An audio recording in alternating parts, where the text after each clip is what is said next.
Puji dan syukur kita panjatkan kehadirat Allah Subhanahu wa Ta'ala, Tuhan Yang Maha Esa, yang telah melimpahkan rahmat dan karunia-Nya kepada kita sehingga pada hari ini kita dapat mengikuti rapat paripurna DPR RI dalam keadaan sehat walafiat untuk melaksanakan tugas konstitusional kita. Menurut catatan dari Sekretariat Jenderal DPR RI, daftar hadir pada permulaan rapat paripurna DPR RI hari ini telah ditandatangani oleh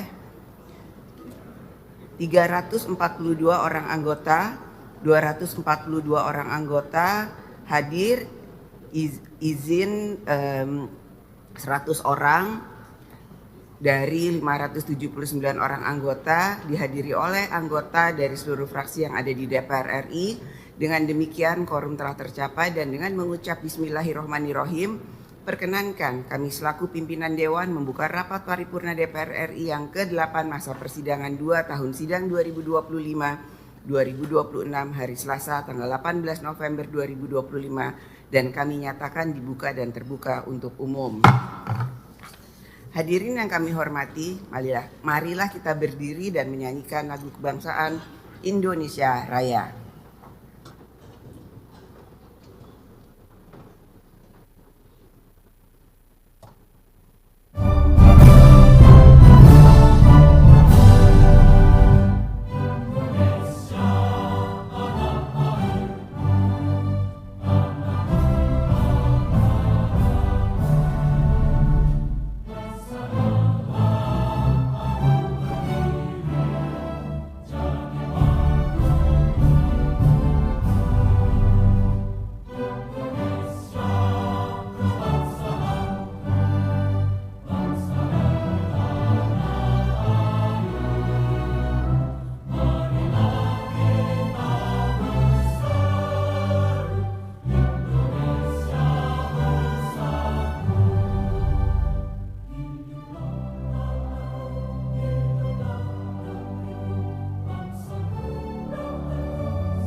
Hadirin kami persilahkan untuk duduk kembali.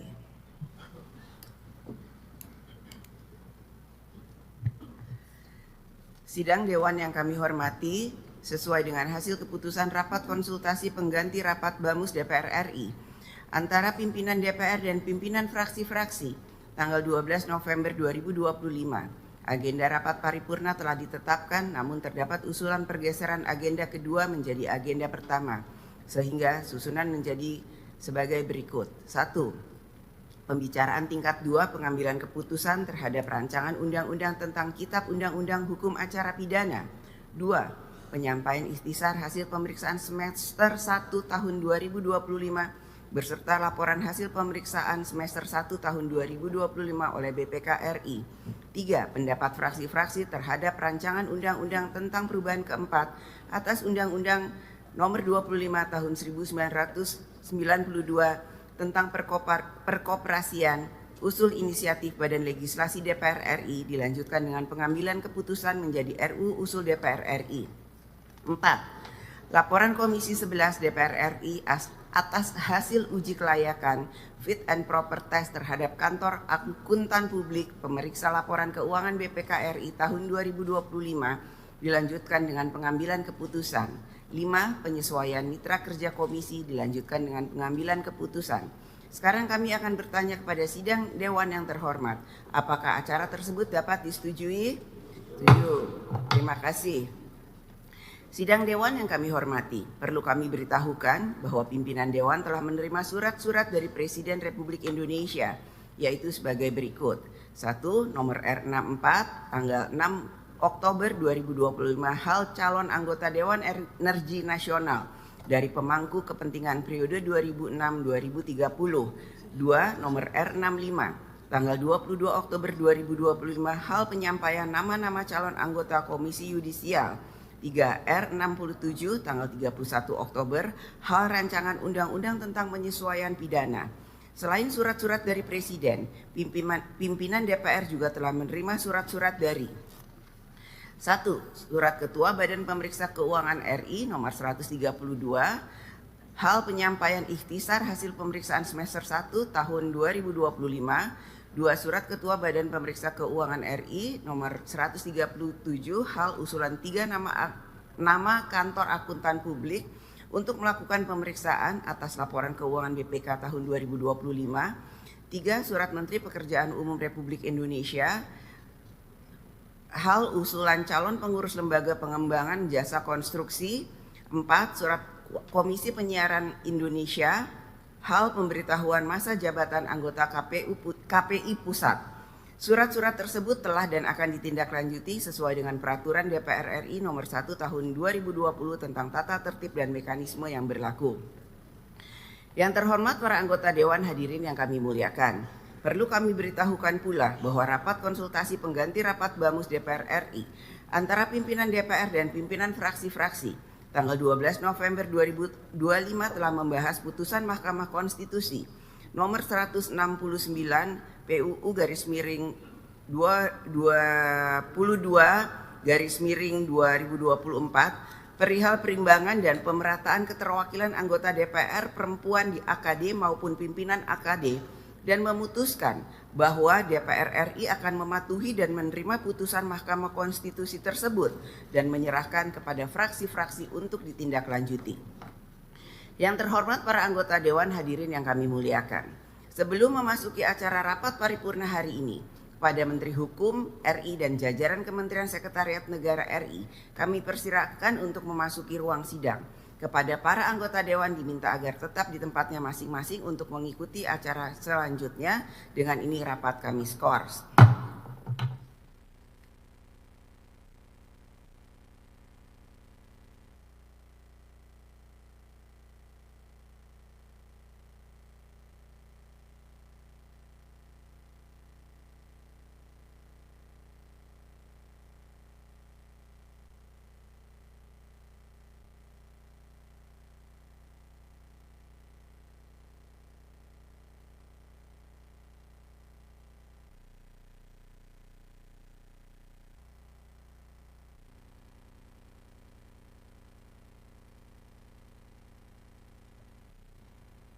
Yang terhormat para anggota Dewan hadirin yang kami muliakan, dengan ini skors rapat kami cabut, rapat paripurna Dewan kita lanjutkan kembali. Yang terhormat Menteri Hukum Republik Indonesia, yang terhormat Kementerian Sekretariat Negara RI, yang terhormat para anggota Dewan hadirin yang kami muliakan. Marilah kita memasuki acara pertama rapat paripurna Dewan hari ini, yaitu pembicaraan tingkat 2 pengambilan keputusan terhadap rancangan undang-undang tentang Kitab Undang-Undang Hukum Acara Pidana. Sebagaimana kita ketahui bersama bahwa berdasarkan ketentuan pasal 164 ayat 1 Peraturan DPR RI nomor 1 tahun 2020 tentang tata tertib yang menyatakan bahwa hasil pembicaraan tingkat 1 atas pembahasan undang-undang yang dilakukan oleh komisi, gabungan komisi, badan legislasi, badan anggaran atau panitia khusus dengan pemerintah yang diwakili oleh menteri dilanjutkan pada pembicaraan tingkat 2 untuk mengambil keputusan dalam rapat paripurna yang didahului oleh penyampaian laporan yang berisi proses, pendapat mini fraksi, pendapat mini DPD dan hasil pembicaraan tingkat 1, pernyataan persetujuan atau penolakan dari fraksi dan anggota secara lisan yang diminta oleh pimpinan rapat paripurna DPR dan pendapat akhir presiden yang disampaikan oleh menteri yang mewakilinya. Berkenaan dengan hal tersebut, kami mempersilahkan kepada Ketua Komisi 3 DPR RI yang terhormat Saudara Dr. Habibur Rahman SAMH untuk menyampaikan laporannya.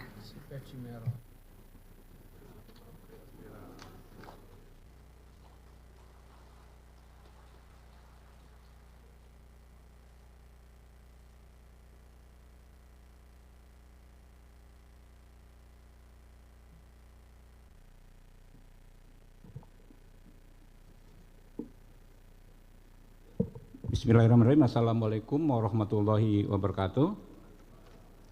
Salam sejahtera untuk kita semua. Om Swastiastu, Namo Buddhaya, salam kebajikan. Yang kami hormati Ketua dan Wakil Ketua DPR RI, yang kami hormati Bapak Ibu anggota DPR RI, yang kami hormati Menteri Sekretaris Negara Republik Indonesia atau yang mewakili, yang kami hormati Menteri Hukum Republik Indonesia atau yang mewakili, serta hadirin yang kami muliakan. Sebelum saya membaca laporan, saya perlu menyampaikan sedikit klarifikasi Bapak dan Ibu terkait adanya hoax atau berita bohong yang beredar sangat masif ini ya di media di sosial media, yang intinya menyebutkan 4 hal ya. Intinya, kalau RUU KUHP disahkan, polisi jadi bisa lakukan ini ke kamu tanpa izin hakim. Yang pertama, diam-diam menyadap, merekam dan mengutak-atik alat komunikasi digitalmu tanpa batasan soal penyadapan sama sekali. Kami perlu klarifikasi ya, bahwa menurut pasal 135 ayat 2 KUHP yang baru, hal ihwal penyadapan itu tidak diatur sama sekali dalam KUHP. Tapi akan kita atur di undang-undang tersendiri yang membahas soal penyadapan. Sejauh ini kalau dari pembicaraan lintas fraksi di Komisi 3, hampir semua fraksi, bahkan semua fraksi menginginkan penyadapan itu nanti diatur secara sangat hati-hati dan harus dengan izin ketua pengadilan. Yang kedua, hoax yang kedua disebut polisi bisa membekukan sepihak tabungan dan semua rekening online-mu. Kami perlu sampaikan bahwa menurut pasal 139 ayat 2 KUHP baru yang insya Allah ini akan kita sahkan, semua bentuk pemblokiran tabungan, kemudian data di drive dan lain sebagainya harus dilakukan dengan izin hakim ketua pengadilan. Yang ketiga, hoaxnya disebutkan polisi bisa mengambil HP, laptop dan data elektronikmu. Menurut pasal 44 KUHP baru yang akan kita sahkan ya, bahwa semua bentuk penyitaan itu harus dengan izin ketua pengadilan negeri. Jadi tidak benar. Lalu hoax yang keempat adalah polisi bisa menangkap, melarang, meninggalkan tempat, menggeledah, bahkan melakukan penahanan tanpa konfirmasi tindak pidana. Hal ini juga tidak benar ya, bahwa menurut pasal 93 dan pasal 99 KUHP baru, penangkapan, penahanan, penggeledahan harus dilakukan dengan sangat hati-hati dan berdasarkan minimal 2 alat bukti ya. Sementara penahanan nanti kita jelaskan diatur lebih rinci. Oke. Ya, baik, kita akan lanjutkan ya. Pertama-tama kita panjatkan puji syukur kehadirat Allah Subhanahu wa taala karena atas perkenannya kita bisa menghadiri rapat yang teramat penting ini ya. Rapat seperti ini mungkin bisa terlaksana pengesahan KUHP itu 40 tahun sekali, mengingat KUHP yang ada sekarang itu telah berusia 44 tahun ya. KUHP baru menuju keadilan yang hakiki. Komisi 3 ya bersama rekan-rekan pemerintah mengucapkan syukur alhamdulillah atas telah selesainya pembahasan RUU tentang KUHP yang sangat dibutuhkan oleh seluruh penegak hukum di negeri ini, yang akan ya mendampingi penggunaan KUHP ya. KUHP itu sebagai hukum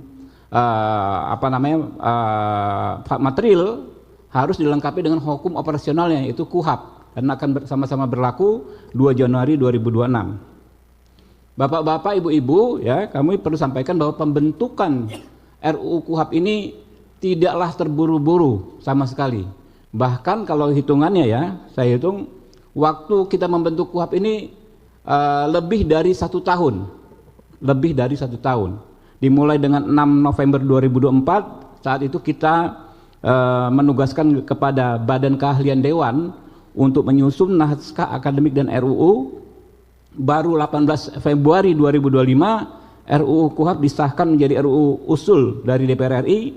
18 Februari itu juga surat Ketua DPR RI ke Presiden ya. Baru tanggal 19 Maret 2025 surat Presiden tentang penunjukan wakil pemerintah. 19 Maret 2025 juga surat Presiden tentang penunjukan wakil pemerintah.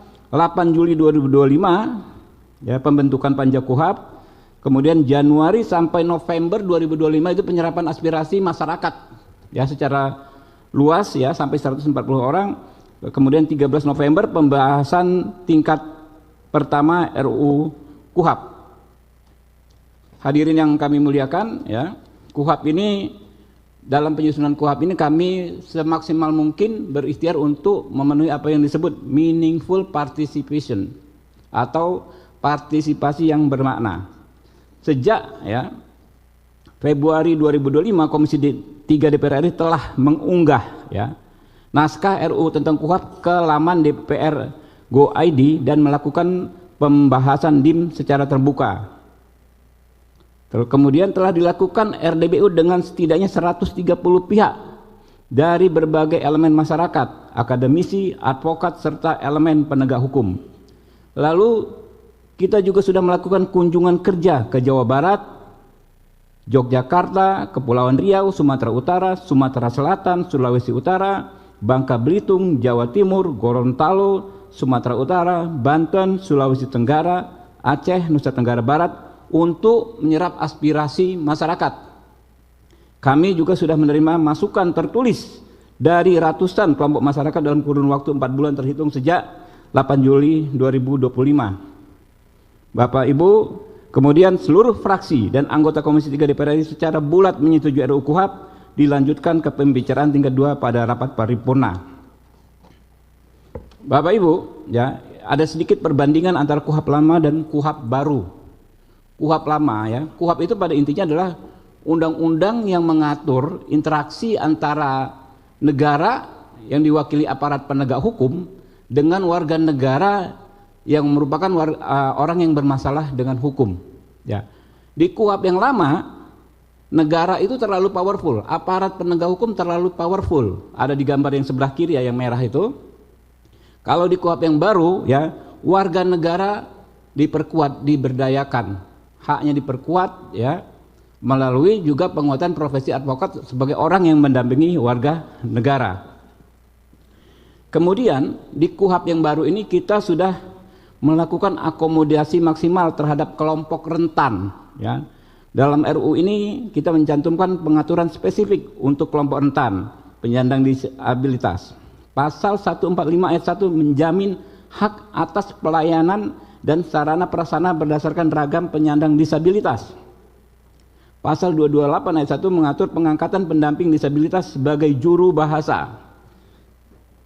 Selain itu, penjelasan pasal 236 pasal terkait alat bukti saksi mengenai hak penyandang disabilitas untuk dapat menjadi saksi walaupun tidak ia lihat sendiri, tidak ia dengar sendiri, ya, secara langsung, ya, penyandang disabilitas harus dapat secara bebas dan tanpa tekanan menyampaikan kesaksiannya untuk kekuatan hukum yang sama. Jadi gini, ada kekhususan untuk penyandang disabilitas dalam bersaksi. Kalau saksi orang biasa bukan disabilitas, dia harus melihat sendiri, mengalami sendiri, mendengar sendiri.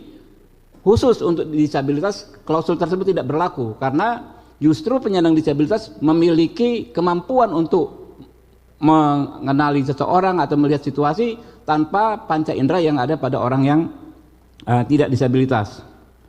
Kemudian hal kedua terkait hak perempuan, akomodasi kelompok rentan. Hak perempuan diatur di pasal 147 ayat 2 yang menjamin hak untuk mendapatkan perlakuan yang bebas dari sikap merendahkan, menyalahkan dan mengintimidasi, serta hak untuk mendapatkan pendampingan dan pertimbangan spesifik berbasis kerentanan dan kebutuhan gender. Hak lanjut usia, ya, hak lanjut usia juga diatur. Bukan hanya hak kelompok rentan yang di KUHP lama nggak diatur, bukan hanya hak perempuan yang di KUHP lama nggak diatur, hak lansia di KUHP lama nggak ada, di KUHP baru diatur. Ya, hak lansia pasal 148 ayat 2 menjamin hak atas pelayanan, sarana dan prasarana khusus. Selain itu terhadap kewajiban khusus bagi penegak hukum untuk melakukan asesmen sesuai dengan masukan masyarakat. Pasal 5 huruf D menyebut dan pasal 7 huruf N, penyidik diberi kewenangan untuk melakukan asesmen untuk mengupayakan rujukan bagi kebutuhan khusus perempuan dan kelompok rentan. Nah, kemudian KUHP baru secara spesifik, ya, mengatur larangan atau perlindungan warga negara dari penyiksaan, yang mana di KUHP yang lama nggak ada sama sekali. Ya. Jadi kita bayangkan kalau KUHP lama terus berlangsung hingga saat ini, tiap hari akan ada korban. Makanya di KUHP baru disebut pasal 143 huruf M hak saksi, pasal 144 huruf Y hak korban secara tegas menjamin hak bebas dari penyiksaan, intimidasi, perbuatan tidak manusiawi yang merendahkan harkat dan martabat manusia selama proses hukum. Ini diusulkan dari Universitas Indonesia melalui saudara Taufik Basari. Selain itu, pasal 30 ayat 2 mengatur bahwa pemeriksaan direkam menggunakan kamera pengawas sebagaimana mekanisme pengawasan dan pencegahan praktik penyiksaan. Jadi dalam pemeriksaan menurut KUHP baru itu harus ada kamera pengawas. Jadi ini sangat memperkecil ruang terjadinya penyiksaan dan intimidasi. Yang mana aturan ini di KUHP lama tidak ada, gitu loh. Kita lihat beberapa kali kasus yang terungkap di Komisi 3 bahwa terjadinya kekerasan itu terungkap dari adanya kamera pengawas, gitu. Nah, berikutnya soal syarat penahanan. Di KUHP lama, ya, warga negara yang bermasalah dengan hukum bisa ditahan hanya dengan 3 kekhawatiran yang subjektif. Yang pertama, kekhawatiran menimbul tersangka atau terdakwa melarikan diri, kekhawatiran tersangka atau terdakwa menghilangkan alat bukti, kekhawatiran tersangka atau terdakwa mengulangi tindak pidana. Jadi hanya berdasarkan 3 kekhawatiran yang sifatnya sangat subjektif, seseorang bisa ditahan menurut KUHP lama. Kalau pengaturan di KUHP baru, maka pengaturannya lebih objektif. Ada 8 hal.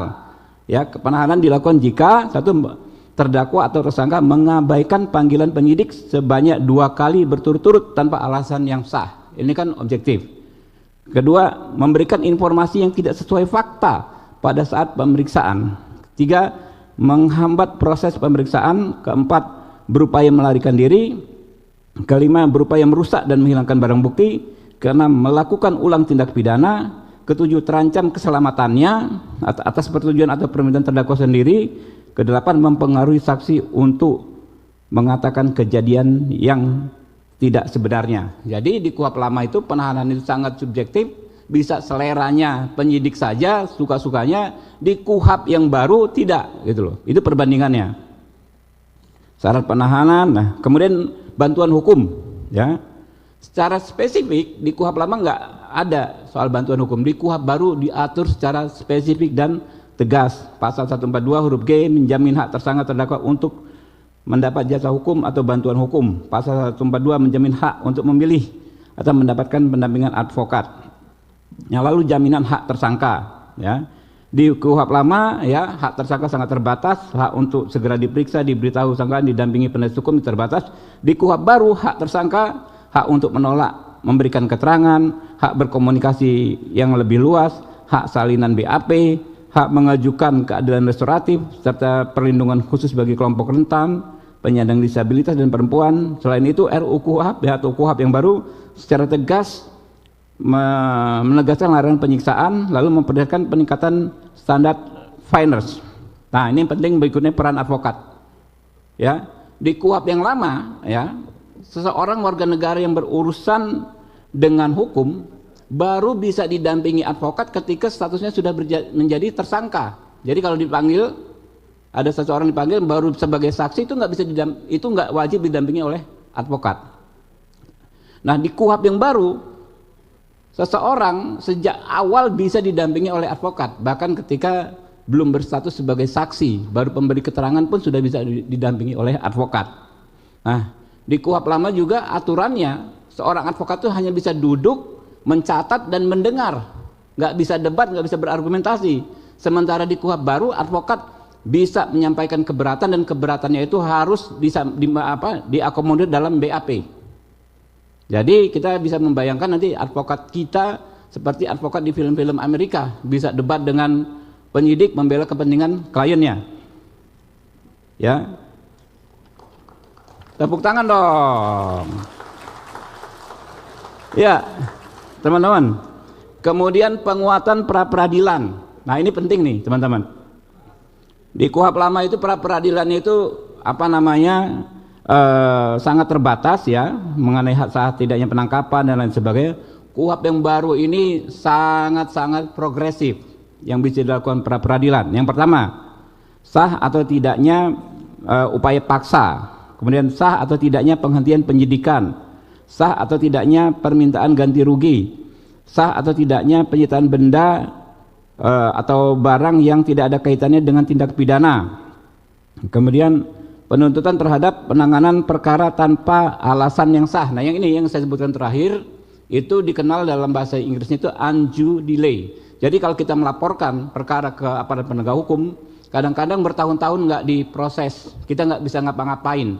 Nah, dengan KUHP yang baru, maka hal tersebut menjadi objek pra-peradilan. Kita bisa ajukan gugatan pra-peradilan agar hakim memutus agar laporan kita bisa ditindaklanjuti. Lalu soal permohonan penangguhan penahanan dan pembantaran penahanan juga menjadi objek KUHP.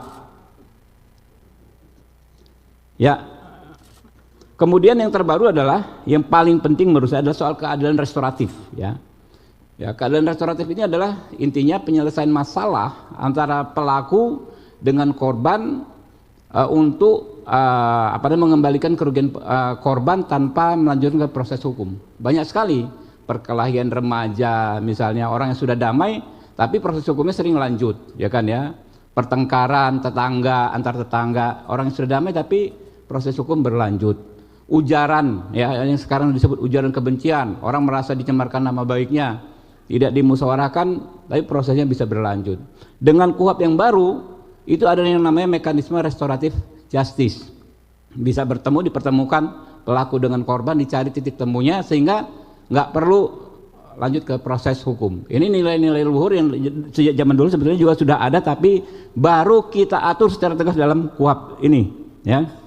Berikutnya KUHP baru juga mengatur soal penguatan dan perlindungan hak korban, kompensasi, restitusi dan rehabilitasi. Ya, terakhir teman-teman ya. KUHP baru ini ya, walaupun baru kita sahkan hari ini, sudah langsung bisa diterapkan dan digunakan oleh aparat penegak hukum 2 Januari. Karena pengaturannya kita bikin, kita siasatin demikian gitu loh. Ketentuan lain tidak boleh ya. Yang pertama ada beberapa poin. Yang pertama, ketentuan lain tidak boleh bertentangan dengan KUHP kecuali diatur oleh KUHP. Peraturan pelaksana harus menyesuaikan dan sinkron dengan KUHP. Lalu untuk pelaksanaan acara pidana yang sedang berjalan masih berlaku sepanjang tidak bertentangan dengan KUHP. Peraturan pelaksana KUHP tidak menyebabkan kekosongan hukum.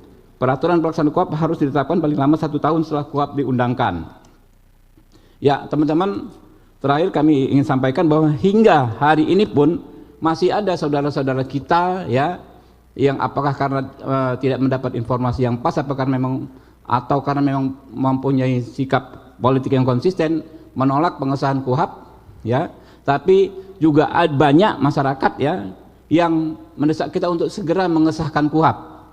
Ya, kita harus memahami bahwa kritik maupun dukungan terhadap pengesahan RUU KUHP ini kita maknai sebagai keniscayaan berdemokrasi di negeri tercinta. Ya, ada azas ya, omne disputatio finem habere debet, artinya setiap perdebatan memang harus ada akhirnya ya. Ubur-ubur ikan lele, KUHP baru kita sahkan le ya. Demikian dari saya, terima kasih. Wassalamualaikum warahmatullahi wabarakatuh. Salam Om Santi Santi Om, Namo Buddhaya, salam kebajikan. Jakarta 18 November 2025. Pimpinan Komisi 3 DPR RI, Ketua Dr. Haji Habibur Rahman, SMA A88.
Terima kasih kami sampaikan kepada Ketua Komisi 3 DPR RI yang telah menyampaikan laporan hasil pembahasan rancangan undang-undang tersebut.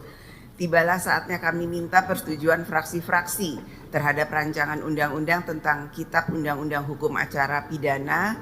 Apakah dapat disetujui untuk disahkan menjadi undang-undang? Setuju. Terima kasih.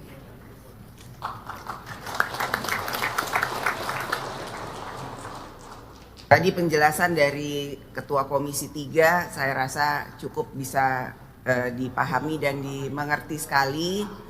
Jadi hoaks-hoaks yang beredar itu semuanya hoaks, tidak betul, dan semoga kesalahpahaman dan ketidakmengertian bisa segera kita sama-sama pahami bahwa itu tidak betul.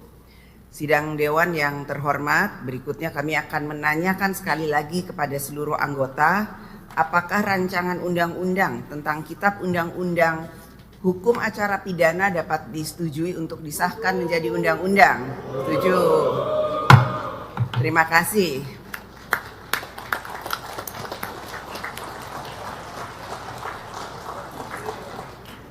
Selanjutnya kami mempersilahkan kepada yang terhormat Menteri Hukum RI untuk menyampaikan pendapat akhir mewakili Presiden. Kami persilahkan.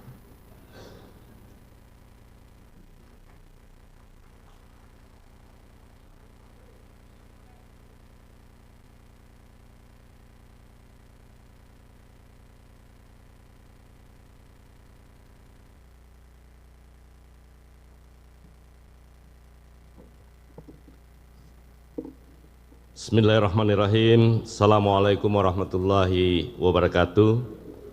Salam sejahtera bagi kita semua. Shalom, Om Swastiastu, Namo Buddhaya, salam kebajikan.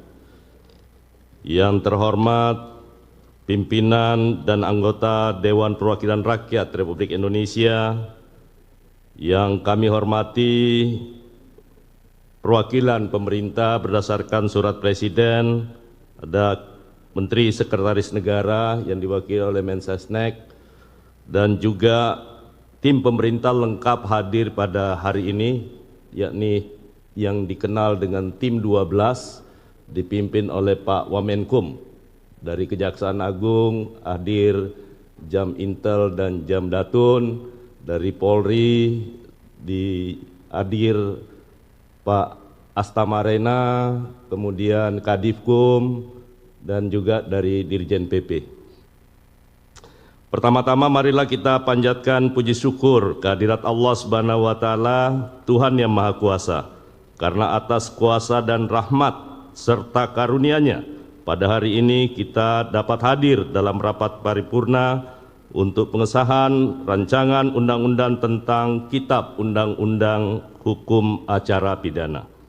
Sebagaimana diketahui bersama bahwa rancangan undang-undang tersebut telah diselesaikan pembahasannya dalam pembicaraan tingkat 1 dengan keputusan menyetujui untuk diteruskan ke tahap selanjutnya, yaitu pembicaraan tingkat 2 untuk pengambilan keputusan dalam rapat paripurna DPR RI.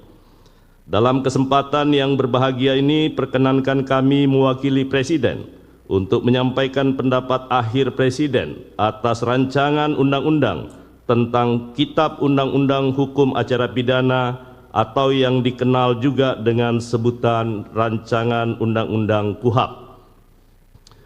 Pimpinan dan anggota Dewan Perwakilan Rakyat yang terhormat, pemerintah memandang pembaharuan hukum acara pidana sebagai agenda penting dalam memperkuat sistem hukum nasional. Penyusunan RUU KUHP dilakukan secara komprehensif, terbuka, dan partisipatif. Prosesnya melibatkan berbagai pemangku kepentingan, akademisi, praktisi hukum, aparat penegak hukum, organisasi profesi, lembaga bantuan hukum, masyarakat sipil, dan kelompok rentan. Masukan dari publik diserap melalui rapat kerja, uji publik, dan konsultasi nasional agar rumusan yang dihasilkan benar-benar sesuai dengan kebutuhan masyarakat serta perkembangan hukum dan teknologi masa kini. Kitab Undang-Undang Hukum Acara Pidana merupakan hukum formil yang mengatur tata cara penegakan hukum pidana di Indonesia, mulai dari penyelidikan, penyidikan, penuntutan, pemeriksaan di pengadilan, hingga pelaksanaan putusan. Sejak diberlakukannya pada tahun 1981 melalui Undang-Undang Nomor 8 Tahun 1981, KUHP telah menjadi tonggak kemandirian hukum bangsa Indonesia, menggantikan HIR warisan kolonial, serta menegaskan prinsip bahwa Indonesia adalah negara hukum yang berlandaskan Pancasila dan Undang-Undang Dasar 1945. Namun setelah lebih dari 4 dekade perubahan ketatanegaraan, kemajuan teknologi informasi, dan dinamika sosial masyarakat telah membawa tantangan baru. Kita menghadapi kejahatan lintas negara, kejahatan cyber, serta meningkatnya tuntutan terhadap perlindungan hak asasi manusia. Oleh karena itu, pembaharuan KUHP diperlukan agar hukum acara pidana kita menjadi lebih adaptif, modern, dan berkeadilan. RUU KUHP memuat sejumlah pembaharuan mendasar yang disusun untuk menyesuaikan sistem hukum acara pidana dalam perkembangan zaman. Beberapa poin utama tadi juga sudah dijelaskan oleh Ketua Komisi 3. Yang pertama, penguatan perlindungan hak asasi manusia dengan menjamin hak tersangka, terdakwa, korban, saksi, dan penyandang disabilitas untuk memperoleh perlakuan yang adil dan bantuan hukum tanpa diskriminasi. Kedua, modernisasi dan digitalisasi proses hukum melalui pengakuan bukti elektronik serta pengembangan sistem peradilan pidana terpadu berbasis teknologi informasi agar proses hukum lebih efisien dan transparan. Ketiga, pengawasan ketat terhadap tindakan upaya paksa dan penetapan tersangka melalui mekanisme perizinan hakim serta penguatan fungsi pra-peradilan untuk menjamin akuntabilitas dan mencegah penyalahgunaan kewenangan. Keempat, pengenalan konsep baru seperti plea bargain atau deferred prosecution agreement sebagai alternatif penyelesaian perkara pidana di luar pengadilan yang menekankan efisiensi, pemulihan korban, dan tanggung jawab pelaku. Kelima, penerapan mekanisme keadilan restoratif yang menempatkan pemulihan hubungan sosial dan keseimbangan masyarakat sebagai tujuan utama penegakan hukum. Keenam, pertanggungjawaban pidana korporasi serta penguatan peran advokat sebagai mitra sejajar dalam penegakan hukum. Ketujuh, sinkronisasi dengan KUHP baru agar hukum pidana material dan formil berjalan seimbang dalam satu kesatuan sistem hukum nasional. Dengan adanya pembaharuan ini diharapkan hukum acara pidana di Indonesia dapat menjadi lebih responsif terhadap tantangan zaman, lebih adil terhadap warga negara, dan lebih tegas terhadap penyalahgunaan kewenangan. Pimpinan dan anggota Dewan Perwakilan Rakyat yang terhormat, hadirin yang kami muliakan, berdasarkan hal tersebut di atas dan setelah mempertimbangkan secara sungguh-sungguh persetujuan fraksi-fraksi, izinkanlah kami mewakili Bapak Presiden dalam rapat paripurna yang terhormat ini. Dengan ini mengucapkan puji syukur kepada Tuhan Yang Maha Kuasa, Presiden menyatakan setuju rancangan KUHP untuk disahkan menjadi undang-undang. Pada akhirnya kami mewakili Presiden menyampaikan ucapan terima kasih dan penghargaan yang setinggi-tingginya kepada pimpinan dan anggota Dewan Perwakilan Rakyat, khususnya Komisi 3 DPR RI yang terhormat. Ucapan terima kasih juga kami sampaikan kepada rekan-rekan media, baik cetak maupun elektronik, serta seluruh komponen bangsa yang dengan segala hormat tidak dapat kami sebutkan satu persatu telah memberikan dedikasi, pemikiran, perhatian, dan kerjasama dalam mendukung penyelesaian pembahasan RUU KUHP. Semoga Tuhan Yang Maha Kuasa senantiasa melimpahkan rahmat karunia-Nya kepada kita semua. Wassalamualaikum warahmatullahi wabarakatuh. Om Santi Santi Santi Om. Atas nama Presiden Republik Indonesia, Menteri Hukum Republik Indonesia Supratman Andi Aktas.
Terima kasih kami sampaikan kepada Menteri Hukum RI yang telah menyampaikan pendapat akhir mewakili Presiden.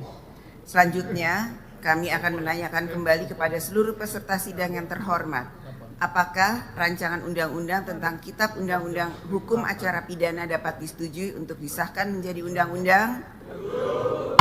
Terima kasih. Sidang Dewan yang terhormat, melalui forum ini kami menyampaikan terima kasih dan penghargaan yang setinggi-tingginya kepada yang terhormat Menteri Hukum RI dan Menteri Sekretariat Negara RI atas segala peran serta dan kerjasama yang telah diberikan selama pembahasan rancangan undang-undang tersebut. Perkenankan pula atas nama pimpinan Dewan kami menyampaikan penghargaan dan terima kasih kepada pimpinan dan anggota Komisi 3 DPR RI yang telah menyelesaikan pembahasan rancangan undang-undang ini dengan lancar. Selanjutnya kepada Menteri Hukum RI dan jajaran Kementerian Sekretariat Negara RI, kami mempersilahkan saudara-saudara untuk meninggalkan ruang sidang. Kepada Ketua, Wakil Ketua dan anggota BPK RI beserta jajaran kami persilahkan untuk memasuki ruang sidang, dan kepada para anggota Dewan diminta agar tetap di tempatnya masing-masing untuk mengikuti acara selanjutnya. Dengan ini rapat kami skors.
Yang terhormat para anggota Dewan, hadirin yang kami muliakan, dengan ini skors rapat kami cabut, rapat paripurna Dewan kita lanjutkan kembali. Yang terhormat Ketua, Wakil Ketua, dan anggota BPK RI beserta jajaran. Yang terhormat para anggota Dewan, hadirin yang kami muliakan, marilah kita memasuki acara kedua rapat paripurna Dewan hari ini, yaitu penyampaian ikhtisar hasil pemeriksaan semester 1 tahun 2025 beserta laporan hasil pemeriksaan semester 1 tahun 2025 oleh BPK RI. Berdasarkan pasal 72 huruf E Undang-Undang Nomor 17 Tahun 2014 tentang MPR, DPR, DPD, dan DPRD, sebagaimana telah beberapa kali diubah terakhir dengan Undang-Undang Nomor 13 Tahun 2019 menyatakan bahwa DPR mempunyai tugas membahas dan menindaklanjuti hasil pemeriksaan atas pengelolaan dan tanggung jawab keuangan negara yang disampaikan oleh BPK. Dan berdasarkan pasal 7 ayat 1 Undang-Undang Nomor 15 Tahun 2006 tentang Badan Pemeriksa Keuangan yang menyatakan bahwa BPK menyerahkan hasil pemeriksaan atas pengelolaan dan tanggung jawab keuangan negara kepada DPR, DPD, dan DPRD sesuai dengan kewenangannya. Untuk maksud tersebut, kami mempersilahkan kepada yang terhormat Ketua BPK RI untuk menyampaikan ikhtisar hasil pemeriksaan semester 1 tahun 2025 beserta laporan hasil pemeriksaan semester 1 tahun 2025 oleh BPK RI. Laporan Ketua BPK RI kami persilahkan.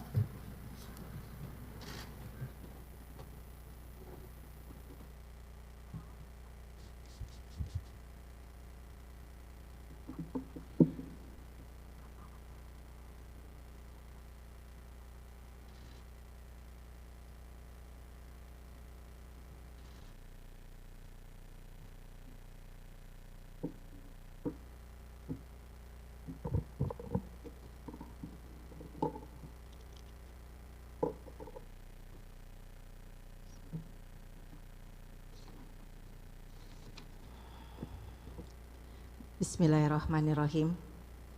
Assalamualaikum warahmatullahi wabarakatuh. Selamat pagi, shalom, salam sejahtera untuk kita semua. Om Swastiastu, Namo Buddhaya, salam kebajikan. Yang terhormat Ketua DPR RI, para Wakil Ketua DPR RI, Wakil Ketua BPK, para anggota DPR RI, para anggota BPK RI, serta hadirin yang kami muliakan. Dalam kesempatan yang berbahagia ini, marilah kita haturkan puji dan syukur kepada Allah Subhanahu wa Ta'ala, Tuhan yang Maha Esa, atas rahmat dan ridhonya sehingga pada hari ini BPK dapat menyampaikan ikhtisar hasil pemeriksaan semester 1 tahun 2025 pada rapat paripurna DPR RI yang terhormat. Pimpinan dan anggota DPR serta hadirin yang kami muliakan. IHPS 1 tahun 2025 yang kami sampaikan hari ini memuat ringkasan hasil pemeriksaan dari 741 laporan hasil pemeriksaan yang terdiri atas 701 LHP keuangan, 4 LHP kinerja, serta 36 LHP dengan tujuan tertentu. Selain itu, IHPS 1 2025 juga memuat hasil pemantauan tindak lanjut hasil pemeriksaan, pemantauan penyelesaian pengenaan ganti kerugian negara atau daerah, serta pemantauan atas pemanfaatan laporan hasil pemeriksaan investigatif, penghitungan kerugian negara, dan pemberian keterangan ahli. Untuk hasil pemeriksaan atas laporan keuangan pemerintah pusat tahun 2024, BPK memberikan opini wajar tanpa pengecualian atas 83 LKKL dan 1 LKBUN serta opini wajar dengan pengecualian atas 2 LKKL. Capaian opini WTP sebesar 98% tersebut telah melampaui target sebesar 95% untuk tahun 2024 pada RPJMN 2020-2024.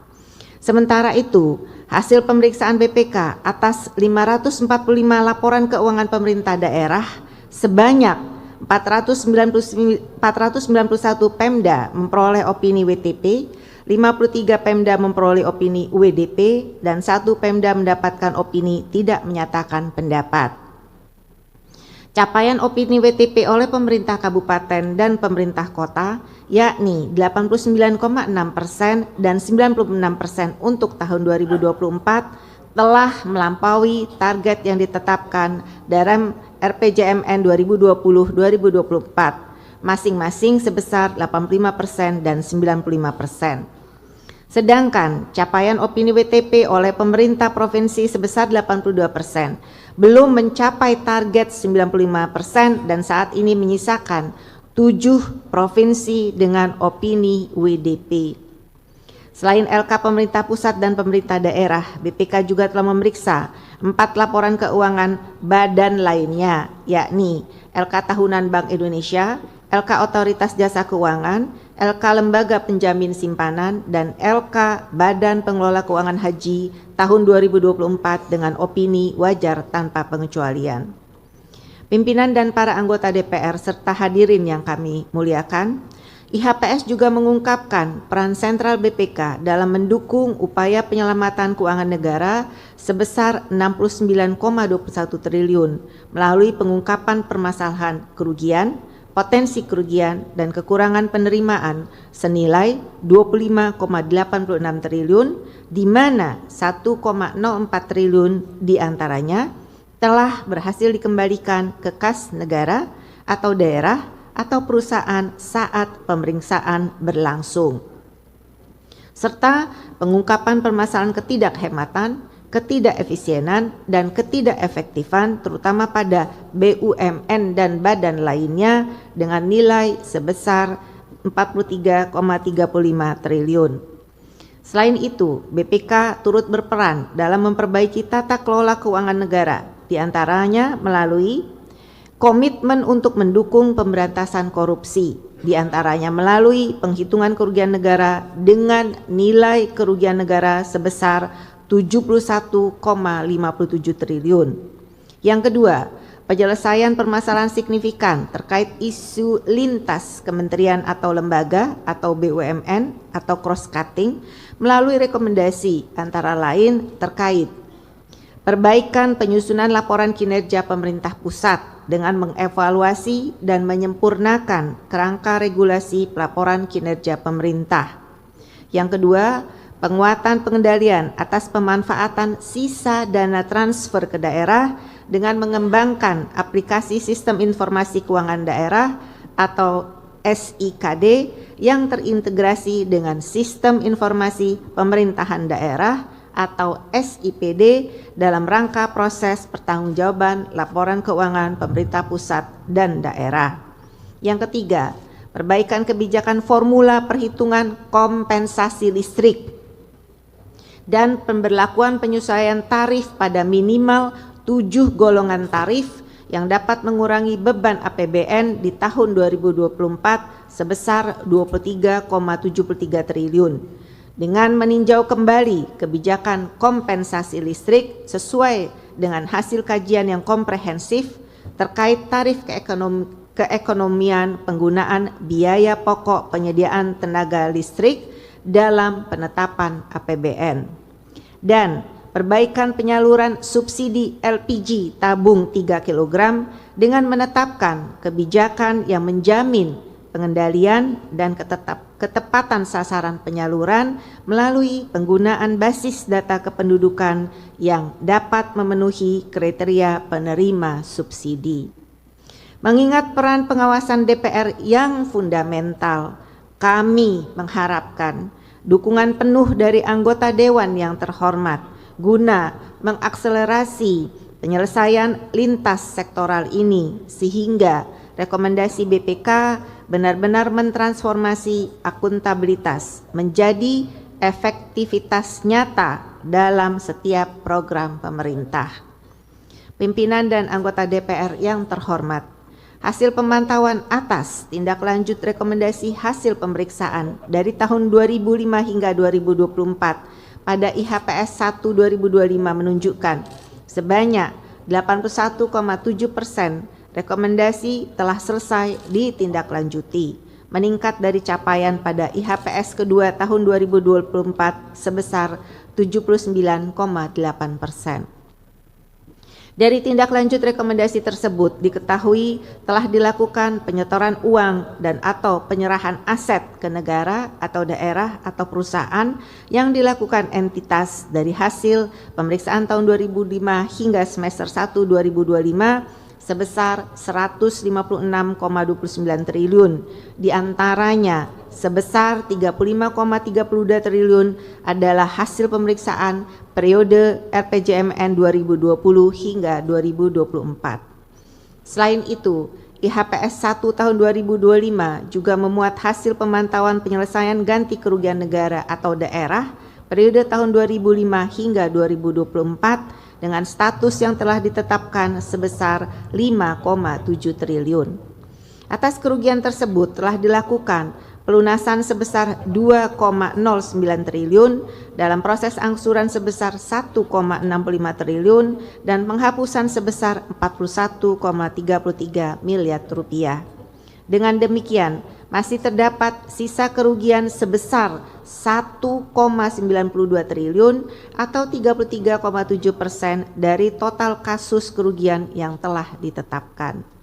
Kami meyakini bahwa fungsi pengawasan DPR adalah garda terdepan dalam akuntabilitas. Oleh karena itu, kami sangat mengharapkan sinergi yang utuh dan komitmen berkelanjutan dari Dewan yang terhormat sebagai counterpart dari utama BPK untuk memantau dan memastikan setiap rekomendasi serta tindak lanjut kerugian negara diselesaikan secara tuntas sesuai dengan kewenangannya.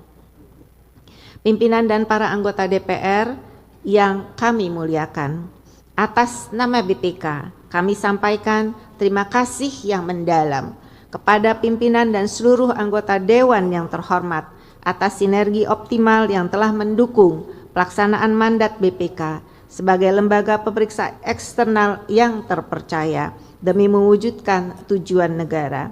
Dengan semangat BPK bermartabat dan bermanfaat, kami berharap kolaborasi erat antara BPK dan DPR dapat menjadi jangkar kuat dalam mengawal pelaksanaan asta-cita pemerintah. Semoga Allah Subhanahu wa Ta'ala, Tuhan yang Maha Kuasa, senantiasa melimpahkan petunjuk dan perlindungannya demi tercapainya cita-cita luhur menuju Indonesia Emas 2045.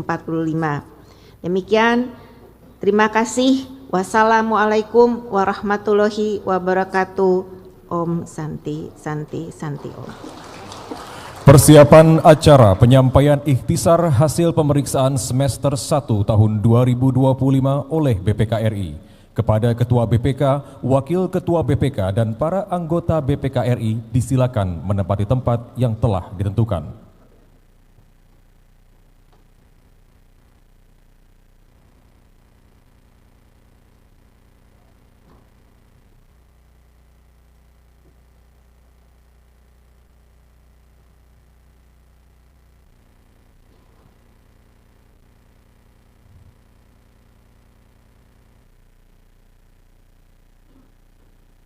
Kepada Ketua DPR dan para Wakil Ketua DPR RI disilakan menempati tempat yang telah ditentukan.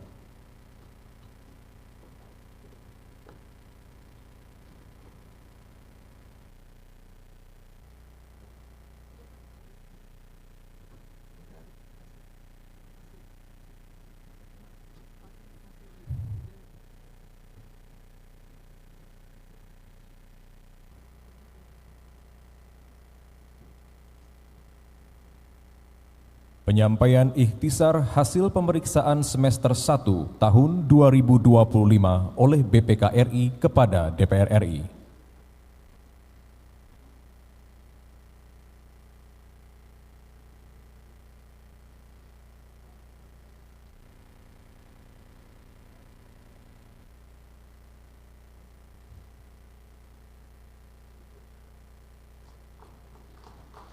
Acara penyampaian IHP semester 1 tahun 2025 oleh BPK RI selesai.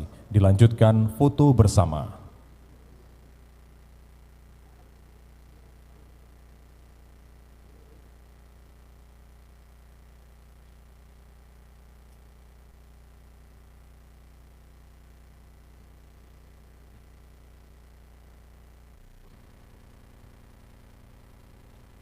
Foto bersama selesai.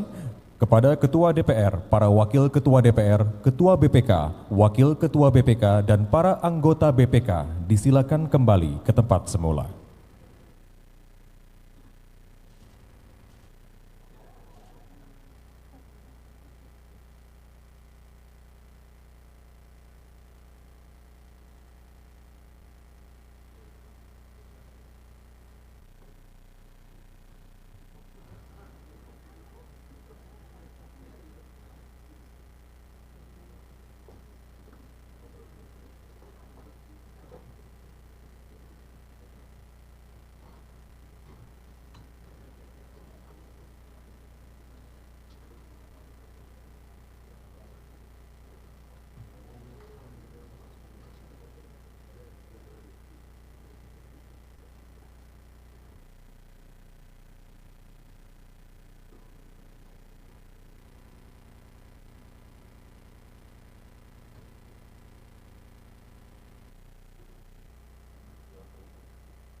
Terima kasih kami sampaikan kepada Ketua BPK RI yang telah menyampaikan ikhtisar hasil pemeriksaan semester 1 tahun 2025 beserta laporan hasil pemeriksaan semester 1 tahun 2025 oleh BPK RI.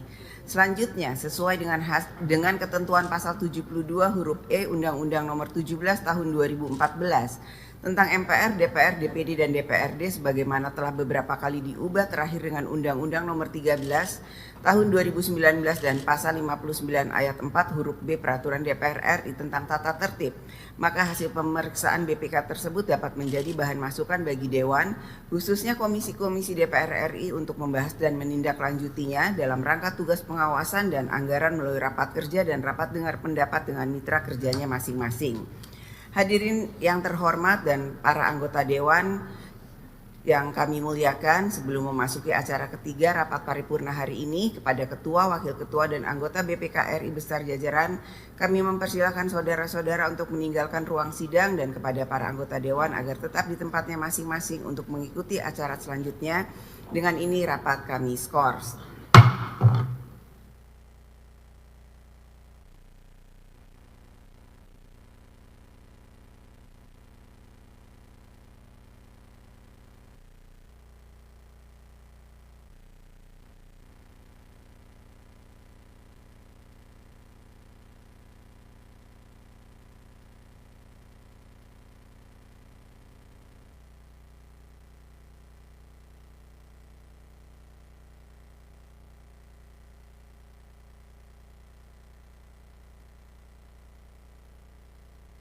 Yang terhormat anggota Dewan hadirin yang kami muliakan, dengan ini skors rapat kami cabut, rapat paripurna Dewan kita lanjutkan kembali. Marilah kita memasuki acara ketiga rapat paripurna Dewan hari ini, yaitu pendapat fraksi-fraksi terhadap rancangan undang-undang tentang perubahan keempat atas Undang-Undang Nomor 25 Tahun 1992 tentang Perkoperasian. Usul inisiatif Badan Legislasi DPR RI dilanjutkan dengan pengambilan keputusan menjadi RUU Usul DPR RI.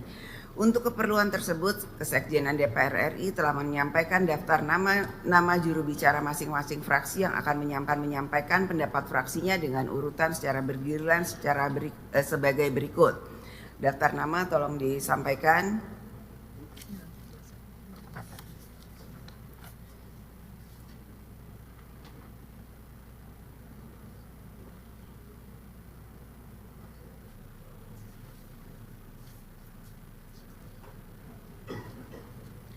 Sebelum kami mempersilahkan kepada juru bicara masing-masing, kami meminta persetujuan rapat paripurna Dewan. Apakah dapat menyetujui dan disepakati pendapat fraksi-fraksi tersebut disampaikan secara tertulis kepada pimpinan Dewan? Setuju ya?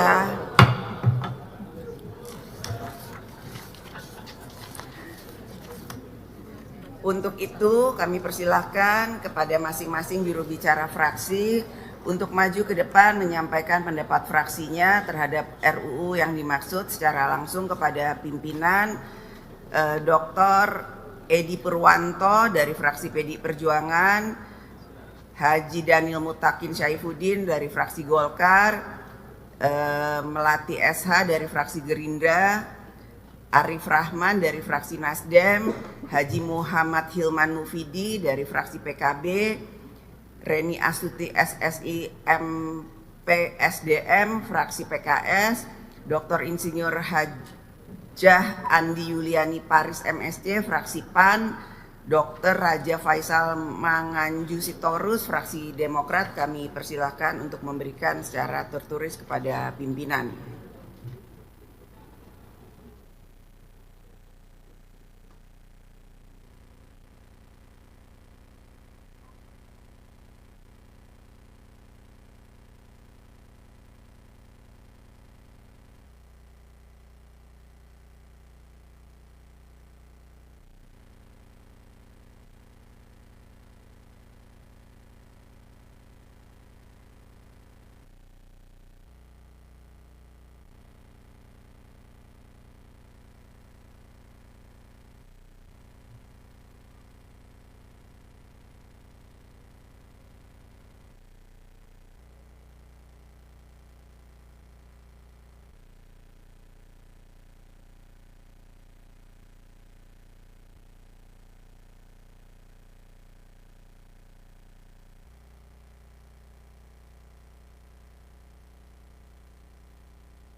Sidang Dewan yang terhormat, dengan demikian ke-8 fraksi telah menyampaikan pendapat fraksinya masing-masing.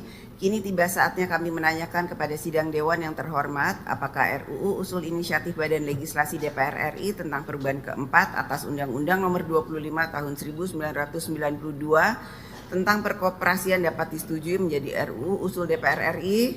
Setuju? Terima kasih.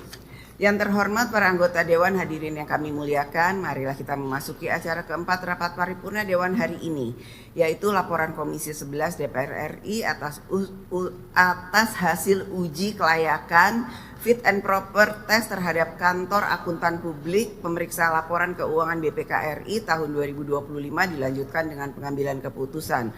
Untuk itu kami mempersilahkan kepada Ketua Komisi 11 DPR RI yang terhormat Saudara Dr. Haji Muhammad Misbakun SMH untuk menyampaikan laporan Komisi 11 DPR RI atas hasil uji kelayakan kantor akuntan publik pemeriksa laporan keuangan BPK RI tahun 2025 dilanjutkan dengan pengambilan keputusan. Kami persilahkan.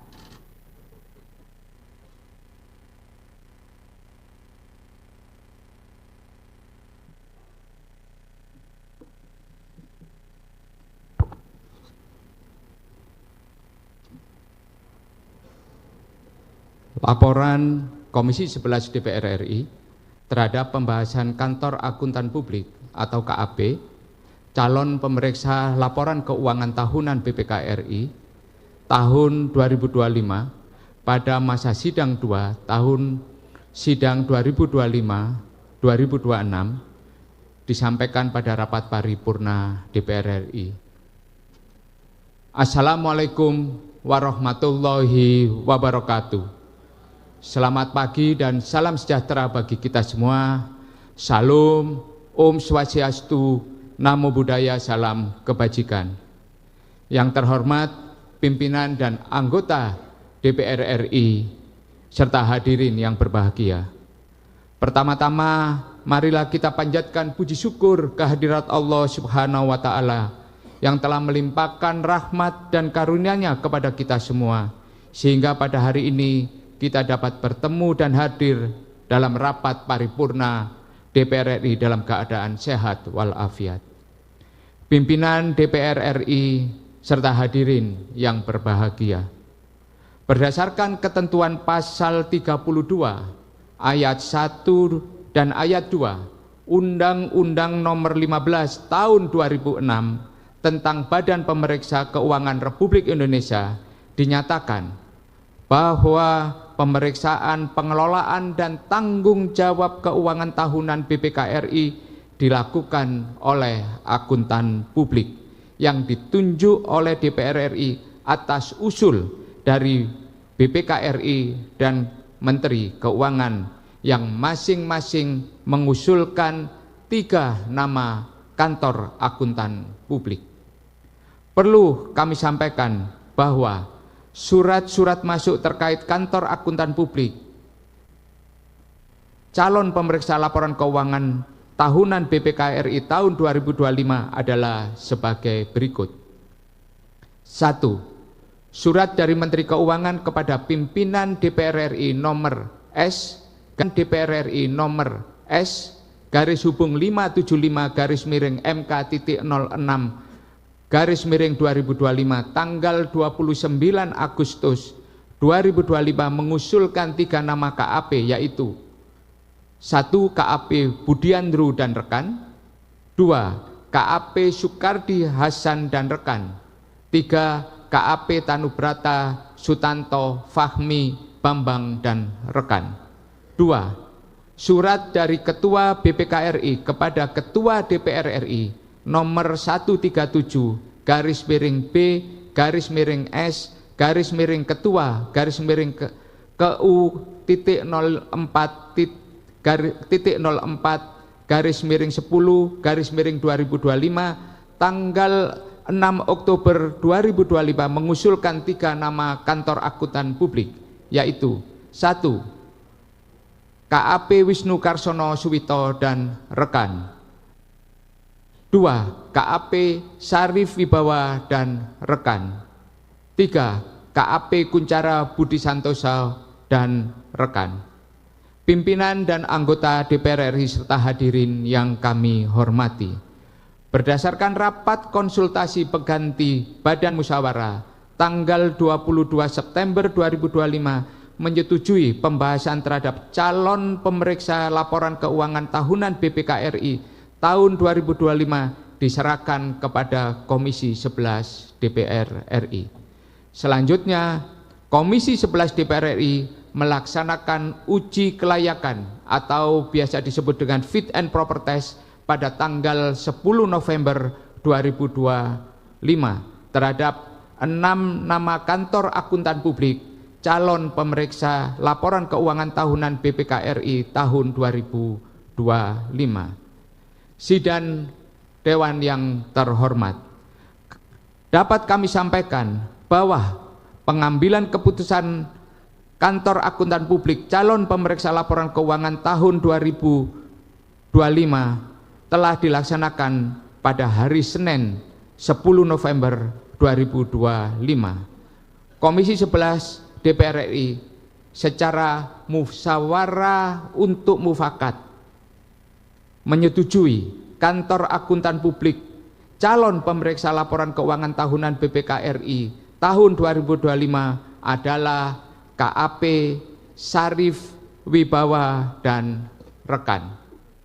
Pimpinan dan anggota DPR RI serta hadirin yang kami hormati, demikian laporan Komisi 11 DPR RI terhadap uji kelayakan atau fit and proper test kantor akuntan publik KAP calon pemeriksa laporan keuangan tahunan BPK RI tahun 2025. Selanjutnya kami meminta rapat paripurna DPR RI dapat memberikan persetujuan atas perhatian pimpinan dan seluruh anggota Dewan. Kami ucapkan terima kasih. Wallahul muwaffiq ila aqwamit thoriq. Wassalamualaikum warahmatullahi wabarakatuh. Om Santi Santi Santi Om. Jakarta 18 November 2025. Pimpinan Ketua Komisi 11 DPR RI Dr. Haji Muhammad S. Misbakun, nomor anggota A324.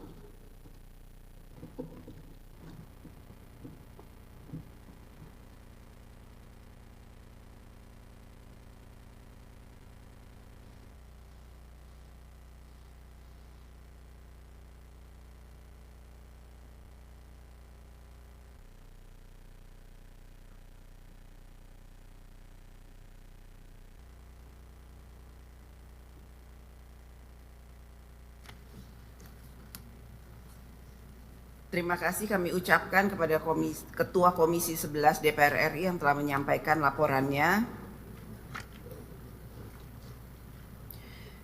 Sidang Dewan yang kami hormati, sekarang perkenankan kami menanyakan kepada Sidang Dewan yang terhormat, apakah laporan Komisi 11 DPR RI atas hasil uji kelayakan Fit and Proper Test Kantor Akuntan Publik Syarif Wibawa dan rekan tersebut dapat disetujui? Setuju. Terima kasih. Selanjutnya, persetujuan rapat paripurna Dewan terhadap laporan Komisi 11 DPR tersebut akan diproses lebih lanjut sesuai dengan mekanisme yang berlaku. Sidang Dewan yang terhormat, hadirin yang kami muliakan, marilah kita memasuki acara terakhir rapat paripurna Dewan hari ini, yaitu penetapan penyesuaian mitra kerja komisi dilanjutkan dengan pengambilan keputusan. Sesuai dengan surat pimpinan Komisi 6 DPR RI nomor B870 LG 10 2025 tanggal 28 Oktober 2025, hal perubahan nomenklatur Kementerian BUMN RI dan berdasarkan Peraturan Presiden Republik Indonesia nomor 120 tahun 2020. Peraturan Presiden Republik Indonesia nomor 91 tahun 2024 dan Peraturan Presiden Republik Indonesia nomor 202 tahun 2024 serta sesuai dengan rapat konsultasi pengganti rapat BAMUS antara pimpinan DPR RI dengan pimpinan fraksi-fraksi DPR RI tanggal 12 November 2025. Menetapkan BPBUMN menjadi mitra kerja Komisi 6 DPR RI. Dewan Ketahanan Nasional, Wantanas, Komisi Aparatur Sipil Negara, dan Badan Restorasi Gambut dan Mangrove dihapus dari mitra kerja Komisi 1, Komisi 2, dan Komisi 4 DPR RI. Berdasarkan pasal 24 ayat 2 Peraturan DPR RI nomor 1 tentang tata tertib menyatakan bahwa mitra kerja komisi sebagaimana dimaksud pada ayat 1 huruf B dapat dilakukan perubahan sesuai dengan perkembangan dan kebutuhan. Selanjutnya kami akan menanyakan kepada Sidang Dewan yang terhormat, apakah penyesuaian mitra kerja DPR tersebut dapat disetujui? Setuju. Terima kasih. Berdasarkan persetujuan tersebut, maka mitra kerja Komisi 1, Komisi 2, Komisi 4, dan Komisi 6 DPR RI menjadi sebagai berikut. Kepada Sekretariat Jenderal dipersilakan untuk menayangkan.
Sebelum kami menutup rapat paripurna ini, kami informasikan sesuai dengan hasil keputusan rapat konsultasi pengganti rapat BAMUS DPR RI antara pimpinan DPR dan pimpinan fraksi-fraksi tanggal 12 November bahwa masa sidang 2 tahun sidang 2025-2026 berakhir pada tanggal 9 Desember 2025. Selesailah acara rapat paripurna Dewan hari ini. Selaku pimpinan rapat kami menyampaikan ucapan terima kasih kepada para anggota Dewan dan hadirin atas keikutsertaan dalam mengikuti rapat paripurna Dewan hari ini. Dengan seizin sidang Dewan, kami menutup rapat paripurna Dewan dengan ucapan Alhamdulillahirrabbilalamin. Wassalamualaikum warahmatullahi wabarakatuh. Om Santi Santi Om, Namo Buddhaya, salam kebajikan. Tentang apa? Partisipasi bermakna, Bu.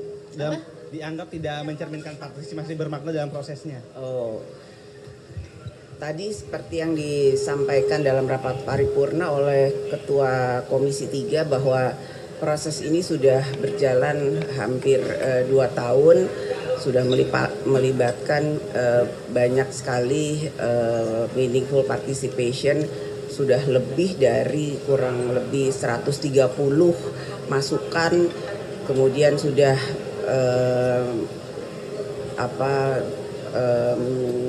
muter-muter di beberapa banyak wilayah Indonesia, Jogja, Sumatera, Sulawesi dan lain-lain sebagainya. Kemudian sudah banyak sekali masukan terkait dengan hal ini dari tahun 2023. Dan jadi prosesnya itu sudah panjang. Kemudian undang-undang ini akan mulai berlaku nanti tanggal 2 Januari 2026. Jadi kalau kemudian tidak kalau tidak diselesaikan dalam proses yang sudah berjalan hampir 2 tahun, tentu saja kemudian tidak bisa menyelesaikan masalah-masalah yang sudah 44 tahun undang-undang ini berlaku, dan banyak sekali hal-hal yang diperbaharui yang sudah melibatkan banyak pihak yang kemudian dalam pembaharuannya itu berpihak kepada hukum yang mengikuti zaman atau hukum-hukum atau undang-undang yang berlaku sekarang. Seperti itu yang tadi sudah dijelaskan oleh Komisi 3 dalam rapat paripurna yang baru saja disahkan. Terkait dengan laporan di MKD, kita ikuti dulu prosesnya seperti apa. Nanti tentu saja laporan dari MKD akan berproses dan dilaporkan kepada pimpinan. Iya, Hakim MK itu. Iya. Oke, selamat siang Mbak Puan, Kang Saan. Saya Nanda Aprilia dari Kompas TV. Ada beberapa pertanyaan Mbak Puan. Menyoroti sekarang ini terkait dengan kasus bullying, Mbak Puan, ini sangat mengkhawatirkan. Belum selesai SMA 72, sekarang ada lagi siswa yang meninggal di SMPN 19 Tangerang Selatan. Nah, apakah ini sudah dinilai sebagai darurat di dunia pendidikan, Mbak? Dan upaya dari pimpinan untuk mendorong terkait dengan hal ini seperti apa? Apakah nanti akan meminta komisi terkait untuk mengundang Kemendikdasmen untuk membahas penyelesaian? Apakah penting juga sekiranya setiap sekolah untuk bekerja sama dengan psikologi profesional? Nah, itu pertanyaan pertama. Pertanyaan kedua terkait dengan tadi kita lihat sebenarnya ada Bang Adis dan juga Bang Uya sudah ada di rapat paripurna, sudah kembali di ruang Bang Uya. Oh iya, Surya Utama sudah kembali. Kita sudah lihat sebenarnya Bang Adis sudah beberapa hari sebelumnya. Nah, apakah ini tidak diumumkan di rapat paripurna tadi? Kenapa bisa seperti itu? Dan ada satu pertanyaan lagi. Soal polisi yang putusan MK ya, putusan MK polisi dilarang untuk menduduki jabatan sipil, Mbak Puan. Terima kasih. Terkait kasus-kasus yang sekarang muncul, tentu saja kami dari DPR RI sangat prihatin bahwa jangan sampai terjadi dan terulang kejadian bullying yang ada di sekolah-sekolah di Indonesia, apakah itu di SD, SMP, SMA, bahkan di universitas. Ini merupakan satu hal yang tidak boleh terjadi Dan kalau dikatakan ini darurat, saya bersama dengan pimpinan mungkin juga sudah mulai mengatakan ini sudah darurat karena sudah terjadi kembali dan terulang lagi. Jadi tentu saja DPR akan meminta komisi terkait untuk memanggil kementerian terkait untuk kemudian mengkaji dan mengevaluasi dan melibatkan pihak-pihak yang terkait dan mungkin juga melibatkan pihak profesional, psikolog atau psikiater atau ya pihak-pihak yang memang harus dilibatkan untuk mengkaji dan mengevaluasi jangan sampai hal ini terjadi karena pemuda-pemudi, pelajar dan anak-anak Indonesia adalah generasi masa depan kita. Jadi tidak ada yang diperbolehkan atau diperkenankan bahwa dari mereka kepada mereka untuk melakukan hal-hal yang kemudian membuat di antara mereka itu melakukan kekerasan, apakah itu kekerasan fisik, kekerasan mental ataupun kekerasan jiwa. Jadi ya kami akan meminta komisi terkait untuk memanggil kementerian atau pihak-pihak terkait untuk mengevaluasi hal tersebut dan kami sangat prihatin ini kejadian ini terulang kembali. Apalagi ya tadi? Karena memang keputusan dari MKD-nya menyatakan yang bersangkutan memang sudah boleh aktif kembali dengan ketentuan-ketentuan yang menyatakan bahwa tidak harus lebih berhati-hati dalam bersikap, kemudian tidak boleh mengulangi lagi, jadi ya sudah boleh kembali aktif, tidak perlu ada pengumuman. Dan sekarang mungkin lagi ada kegiatan lain. Kita menghormati keputusan tersebut dan akan mengkaji hal tersebut di DPR. Cukup? Cukup ya. Ya, terima kasih ya. Ya, saya juga Pak.